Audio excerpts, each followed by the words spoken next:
Hello everyone, welcome to lecture 6 of topic percentage. Here we will discuss the problem based on price, consumption and expenditure. See, on this topic, usually 2 or 3 questions comes in examination like IBPS, SSC, SC, CHSL, Railway. So this is the favorite section, price, consumption and expenditure. This is the favorite section of all the examination board, and they frequently ask this question in their examination pattern. So let's start with this question. First question says is, if the price of an article increased by 15%, then by how much the household should decrease the consumption so as to keep his expenditure same. इसको अगर हिंदी में समझना हो तो question में ये कह रहा है कि प्राइस किसी आर्टिकल का 15% से इंक्रीज कर गया तो उस हाउस होल्ड आइटम का कंजम्पशन हम कितने परसेंट से डिक्रीज करें ताकि जो हमारा एक्सपेंडिचर है वो सेम रहे। जो सबसे इजी अप्रोच है इस तरह के क्वेश्चंस को हैंडल करने के लिए कि दो क्वांटिटी का प्रोडक्ट अगर कांस्टेंट आ रहा है, जैसे कि इस केस में प्राइस इनटू कंजम्पशन जो कि एक्सपेंडिचर है वो हमारा कांस्टेंट है, उसे हमें कांस्टेंट रखना है। सो इस सिचुएशन में इस तरह के प्रॉब्लम्स को डील करने के लिए जहाँ पे दो क्वांटिटी का प्रोडक्ट कांस्टेंट रहता है, पहला क्वांटिटी जितने परसेंटेज से बढ़ेगा उसी रेशियो में दूसरा क्वांटिटी डिक्रीज होगा ताकि हमारा जो प्रोडक्ट है वो कांस्टेंट है। So coming back to the question, यहाँ प्राइस जो है वो 15% से इंक्रीज़ कर रहा है। 15% की फ्रैक्शनल वैल्यू होती है 3/20। सो इंक्रीज़ करने का मतलब ये हो गया कि 23/20, यानी कि प्राइस जो है वो 23 यूनिट हो रहा है ओवर 20 यूनिट, मतलब increment of 3 unit over every 20 unit. So अगर प्राइस का रेशियो 23/20 है तो कंजम्पशन का रेशियो जो है वो इसका रेसिप्रोकल होगा 20/23। ये हमारे कंजम्पशन का रेशियो है। क्वेश्चन में पूछ रहा है कितने परसेंट से कंजम्पशन डिक्रीज किया जाए, तो कंजम्पशन की डिक्रीमेंट हो रही है 3 unit over every 23 unit. So percentage निकालने के लिए 3/23 इंटू 100।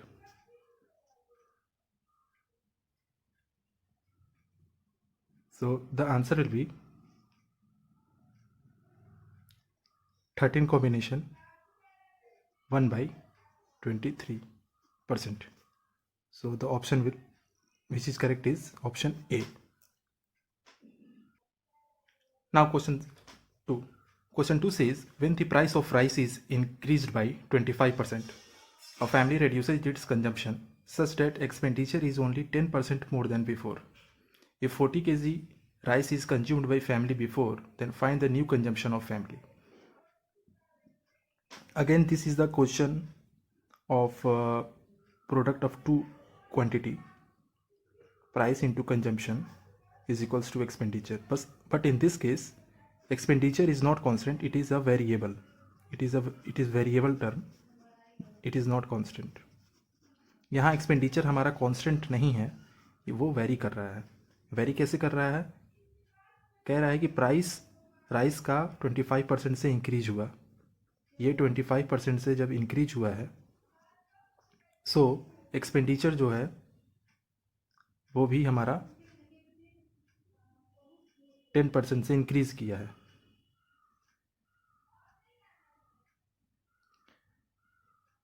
एक्सपेंडिचर भी हमारा 10% से इंक्रीज किया है, करेक्ट। नाउ हमसे पूछ रहा है कि बोल रहा है कि जो उसकी कंजम्पशन है, कंजम्पशन में रिडक्शन हुआ है। सो कंजम्पशन में रिडक्शन हुआ है। क्वेश्चन में ये बोल रहा है कि 40 kg rice is consumed earlier जो है वो 40 kg राइस कंज्यूम हो रहा है, तो न्यू कंजम्पशन क्या होगा? तो ऑब्वियस सी बात है, हमारा कंजम्पशन डिक्रीज हुआ है, जैसा कि question as per our question it is mentioned in the question that consumption get reduced. So consumption reduce हुआ है, यानी कि इनिशियली जो कंजम्पशन हो रहा था फाइनल कंजम्पशन उससे कम होगा, फाइनल कंजम्पशन उससे कम होगा। सो इस तरह क्वेश्चंस को हैंडल करने के लिए इस परसेंटेज को बस हमें रेशियो में ब्रेक कर लेना है। सो 25% की अगर इंक्रीमेंट हो रही है प्राइस में, इसका मतलब increment of 1 over every 4 unit. So the ratio of new price to the old price will be 5/4 into consumption. Ratio of consumption C dash by C मान लेते हैं, जो कि न्यू कंजम्पशन और ओल्ड कंजम्पशन का रेशियो है। Again expenditure का जो परसेंटेज दिया हुआ है इंक्रीमेंट का, वो 10% दिया हुआ है, यानी कि increment of 1 over every 10 unit.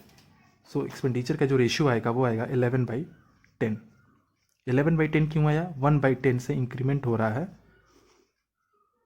1 over every 10 unit. So ratio of increment will be 11/10।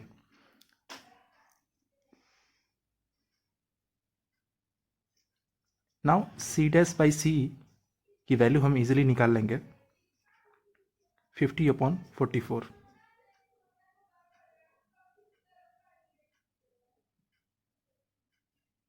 Sorry, it will be 44/50।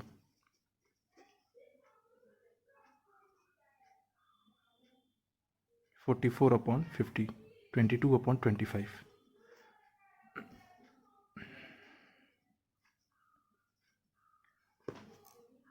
सो कह रहा है कि अगर 40 kg राइस जो है वो अर्लियर कंज्यूम हो रहा था, यानी कि 25 is equivalent to 25, this 25 is equivalence to 40 kg। So पूछ रहा है कि न्यू कंजम्पशन हमारा क्या है? 22 है। 22 यूनिट की वैल्यू हमें दे देगी न्यू कंजम्पशन का अमाउंट। सो 22 इंटू 40, अब इसको हम इजीली सॉल्व कर लेंगे अपॉन 25। 5 से कटेगा,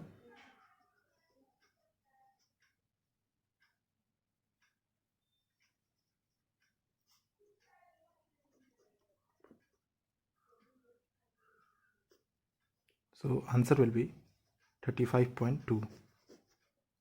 So option A is correct. Question 3 states that price of rice is increased by 20% and the person decrease his consumption by 15%. So his expenditure on rice is, again expenditure product दो quantity का product है, expenditure दो quantity का product है, किसका किसका? Price और consumption का। प्राइस और कंजम्पशन का, प्राइस जो है हमारी राइस की वो 20% से इंक्रीज़ कर गई है, 20% से ये इंक्रीज़ कर गई है, और कंजम्पशन जो है हमारा वो 15% से डिक्रीज़ कर गया, राइट। इजी है, इसको हमको रेशियो मेथड से फ्रैक्शन में कन्वर्ट कर लेना है। 20% की इंक्रीमेंट का मतलब हो गया 6/5 और 15% का डिक्रीमेंट का मतलब हो गया 17/20। जिन्हें नहीं समझ में आ रहा है कि 15% की डिक्रीमेंट को हम कैसे 17/20 लिखे हैं, तो 15/100 लिखिए 15% को। 5 3 जा 15, 5 2 जा 20 में ये कैंसिल होगा, तो 3/20 ये आ गया। But there is decrement of 3 unit over every 20 unit, so this is 17/20।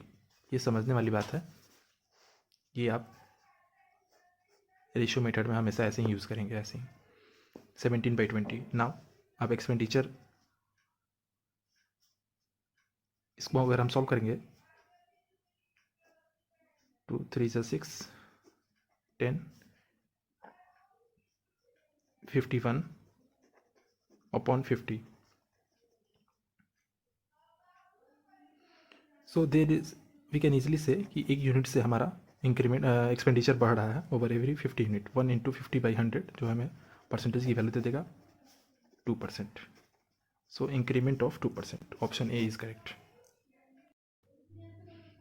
Question number 4 says price of certain product was raised by 20% in India. The consumption of same article was increased from 400 ton to 440 ton. By how much percent will the expenditure on the article will rise? कह रहा है कि price जो है वो 20% से किसी product का बढ़ा दिया गया है, और उसी प्रोडक्ट का जो कंजम्पशन है वो भी 400 टन से 400 टन से 400 टन से 440 टन हो गया है। So how much percent expenditure of the article will rise? Expenditure कितने परसेंट से बढ़ जाएगा?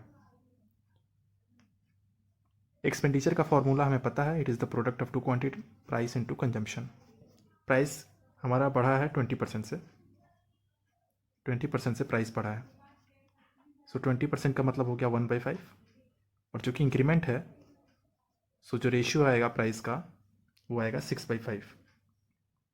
सिमिलरली जो कंजम्पशन है वो हमारा 440 टन हो गया है 400 से, सो इसका रेशियो जो आएगा वो 440/400, 440/400। हम कैंसिल आउट कर देंगे ये,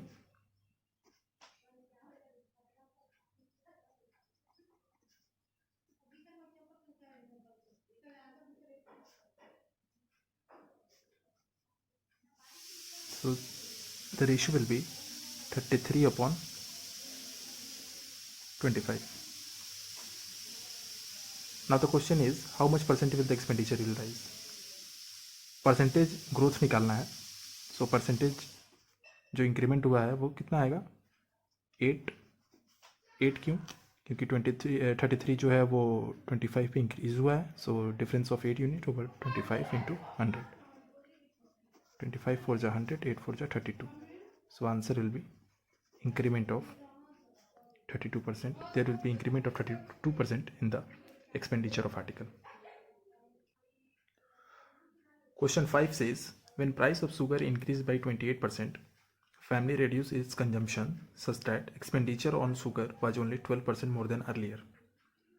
If the family consumed 18.4 kg sugar per month earlier, what is the new consumption of sugar per month? So again, this is a problem of expenditure is equals to price into consumption. Price into consumption. So price of sugar is increased by 28%. Price जो है वो 28% से increase किया है।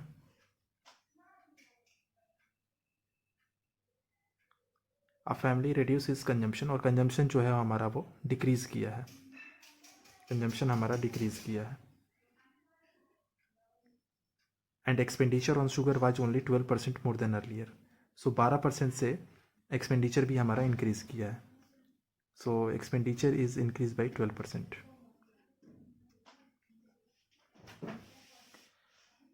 ना original consumption हमें दिया हुआ है, लेट्स अज्यूम कि ओरिजिनल कंजम्पशन सी है और न्यू कंजम्पशन सी डैश है, सी डैश है। ओरिजिनल कंजम्पशन सी है और न्यू कंजम्पशन सी डैश है। सी की वैल्यू हमें पता है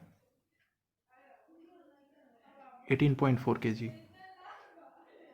सी डैश की वैल्यू हमें निकालनी है, कैसे निकालनी है ये मैं बताता हूँ आपको, देखिएगा।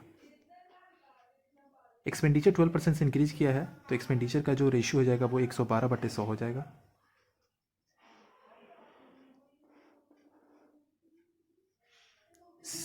सिमिलरली प्राइस जो है वो 28% से इंक्रीज किया है, सो ये 128/100 हो जाएगा। और कंजम्पशन का रेशियो जो हो जाएगा वो C dash upon C, new consumption upon old consumption. इसे हम कैंसिल आउट करेंगे, 4C से डिवाइड करते हैं,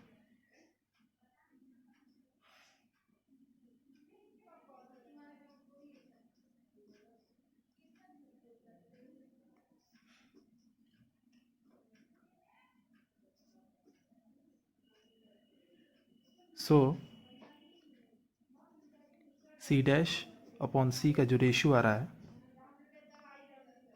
वो 7/8 आ रहा है, 7/8 आ रहा है।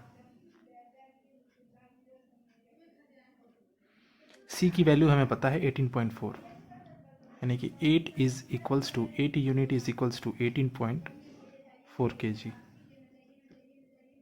सो 7 यूनिट की वैल्यू हमें निकालनी है, 7 यूनिट की वैल्यू हमें निकालनी है, इसकी वैल्यू निकालनी है, आसान है, इसे हम बस सॉल्व कर लेंगे। 8 से ये डिवाइड हो जाएगा, 8 2 जा 16, 8 3 जा 2.3, 2.3 इंटू 7 16.1, सो जो न्यू कंजम्पशन होगा शुगर का पर मंथ वो 16.1 kg होगा. This is the answer. Question 6 states, a reduction of 21% in the price of an item enables a person to buy 3 kg more for rupees 100. Then reduced price of item per kg is. किसी item के price में 21% का reduction हो गया, 21% उसका भाव जो है वो कम हो गया. उसका जो प्राइस है, उसका जो मूल्य है किसी आइटम का, वो 21% से कम हो गया है. अब जो पर्सन है जब वो खरीदने जा रहा है तो उसे 100 रुपीज़ में 3 kg वो प्रोडक्ट ज़्यादा मिल रहा है. सो जो रिड्यूस्ड प्राइस है उस आइटम का, उस प्रोडक्ट का, वो हमें प्राप्त करना है, वो हमें फाइंड करना है. इसको ऐसे समझते हैं कि फॉर एग्जांपल वो पर्सन जाता है शॉप पे और वो 100 रुपीज़ का सामान परचेज करता है, 100 रुपीज़ का आइटम परचेज करता है. 100 रुपीज़ लेकर के जाता है और शॉपकीपर उसे एक बंडल जो है वो उसे हैंड ओवर कर देता है जिसकी वैल्यू 100 रुपीज़ होगी. जब एक दिन वो पर्सन अगेन उस शॉप पर जाता है तो शॉपकीपर उसे बोलता है कि इसकी प्राइस 21% कम हो गई है.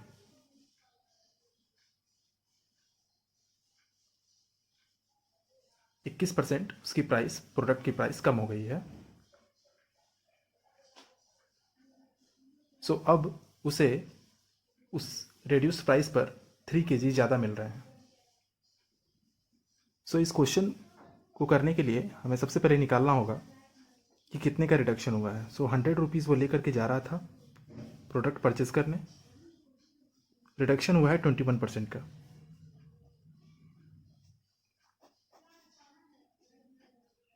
सो ये 21 रुपीज़ जो है